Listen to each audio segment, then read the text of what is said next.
Hey folks, welcome back to Canada's Boxing Channel. I hope everyone's doing well. You will see I've got my regular size glasses on again. The big bins, as Porky would call them on Porky's Corner, I think I've left them downstairs somewhere. Anyways, I watched this morning an interview that was conducted of Eddie Hearn by The Ring magazine. And this is ahead of the big fights in Australia, Sky Nicholson and Brown and George Kambosos Jr. and Wiley. And there was a couple of things that were sort of interesting. Eddie Hearn was talking about Sky Nicholson's legs, which I always sort of, perk my ears up. Those who follow gossip will see the humor in that. But anyhow, really more interestingly to me, were a couple of things that Eddie Hearn was saying. That he's waiting for a call from Turki Al Sheikh about whether or not there's going to be some unification fight for Jai Opetaia. And Jai Opetaia is obviously very keen to get that on, make that happen. And there was some discussion as well. Actually, there were two interviews, one by The Ring, one by somebody else. I watched them both. Anyways, there was some discussion about this bizarre call-out that the YouTuber, promoter, and I suppose misfits boxer, or possibly almost real boxer, Jake Paul has been making, calling out on his own podcast and following it up on various social media outlets, calling out Anthony Joshua, which, I mean, when I first saw it, I thought, well, this is silly. This is just pure publicity stuntage, right? I mean, Jake Paul has called out or Canelo, for example, at 168, and now he's talking about calling out 6'6", 240 or 250 pound Anthony Joshua. So I thought this is silly, right? But it appears that at least the Hearn camp and Joshua camp have sort of given this some credibility. Apparently, well, not apparently, it is. I went and found Jake Paul's stuff and re-listened to it, and apparently Jake Paul is serious. And he said, there was a bunch of expletives. I won't bother with the expletives. I know I will beat Anthony Joshua's ass. He has no skill, and he is a stiff. Which I thought was, many hardcore fans might agree, but the hardcore fans who are agreeing are unlikely to actually sort of want to put their money where their mouth is and step into the ring with Anthony Joshua. Because while many people might say, well, yeah, Anthony Joshua is stiff and he's a shot fighter, as he demonstrated against Ngannou, he's still more than capable of putting somebody out into dreamland. There are levels, right? Many armchair warriors will say, oh, he's no good, but they wouldn't get in the ring with him. At least I wouldn't anyhow. But Jake Paul is apparently sincere. He said that there's a number of fighters he would beat. The one he said he wouldn't beat is David Benavidez. He said he would not even dream of getting into the ring with David Benavidez.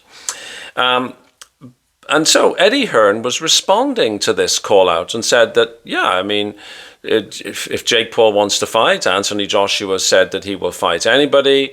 The call out was for a 2026 fight, which is, a ways down the road. I mean, one would assume that would be then after Anthony Joshua has retired from professional boxing, because I thought that Anthony Joshua probably only had one or two fights left in him, and that 2025 would be his last full year of boxing. But I don't know. I mean, it seemed a bizarre call out, but Hearn has responded to it, and apparently Anthony Joshua has responded to it. And in fact, on his social media stuff, Jake Paul shows a cell phone where he's receiving a call from Anthony Joshua. So I mean, could this be one of those, what would you call it? A crossover fight, I suppose? I would have thought that Anthony Joshua, even if he spent the next 18 months on the couch, would be more than sufficiently able to look after Jake Paul, but I don't know. Jake Paul seems to be basing his call out on the devastating knockout that was delivered to Anthony Joshua by Daniel Dubois. But I would, respectfully submit that there's a world of difference between Daniel Dubois and Jake Paul. And just because Daniel Dubois can do something to Anthony Joshua, it wouldn't seem to me reasonable to assume that Jake Paul could do it. But anyways, the other issue that Eddie Hearn spoke about was this this £1 million bet with Chris Eubank Jr. And this was another one of those sort of weird things that I hadn't bothered to cover because, I mean, there's only so much of this nonsense that I can listen to and that I would be prepared to inflict upon people watching this channel. But it appears that Ben Shalom had offered to wager Eddie Hearn £100,000 on the outcome of the Chris Eubank Jr. Conor Benn fight. And Eddie Hearn said, because Eddie Hearn is this kind of person, I suppose, oh, well, let's make it £1 million. And of course, that was too rich for Ben Shalom. I suspect that not that Ben Shalom is short of a few pounds, but I suspect that there's a world of difference between the financial resources that Eddie Hearn has and those that Ben Shalom has. And so Ben Shalom retreated from that proposed wager, quite sensibly, I would imagine. Certainly you shouldn't bet with money you don't have. And then Chris Eubank Jr. came out and said that, well, I'll call your bet, £1 million. We'll put it into escrow, and at the end of the piece, the winner can take all. Well, then apparently there was notification from the British Boxing Board of Control to all members, reminding members that certain wagers are contrary to British Boxing Board of Control rules. Specifically, if you're a promoter or manager or fighter, you cannot bet on the outcome of the fight, which sort of makes sense, doesn't it, really? That sort of stuff certainly used to happen back in the day, and that's why fighters would lie down in the middle of the ring, amongst other reasons. So clearly the bet isn't taking place.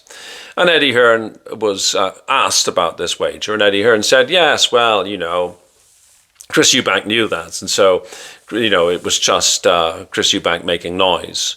The board has told us that we can't, lawyers have told me that I can't, it's all nothing, and the only reason I said £1 million to Ben Shalom is I was, just sort of like swatting him away. So anyway, so that's the bet or the wager that never happened. And so there we go. A couple of interviews from Eddie Hearn that I inflicted upon myself, and I've condensed down to just under 9 minutes for you, so you don't have to suffer the things that I had to listen to. Anyways, there we go. A little bit of sort of humor, I suppose. A little bit of puffery. A little bit of what would probably be known as bovine manure. That's all I've got. Please like the channel, please share the channel, please subscribe to the channel, and I will see you on the next video. Thanks so much for watching. Cheers.